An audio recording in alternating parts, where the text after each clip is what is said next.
Nagpaturo ka sa akin, no, way months ago. So, ano yung mga natutunan mo talaga dito? Yung pinaka-highlight, no? So, ayun ang unang-una kong natutunan dito ay yung pag-entry mo, kung yung timing. Kasi nga, yun nga po, di ba? Discuss ko natin sa lesson na hindi naman porket mataas yung example, yung presyo, ay naiwan ka na.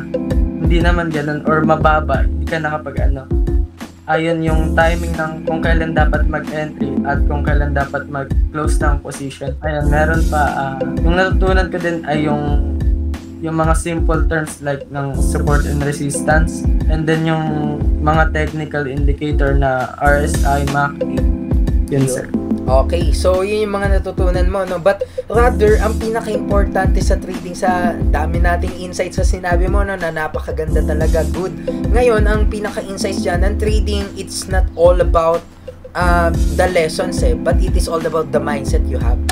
The mindset and the character you possesses.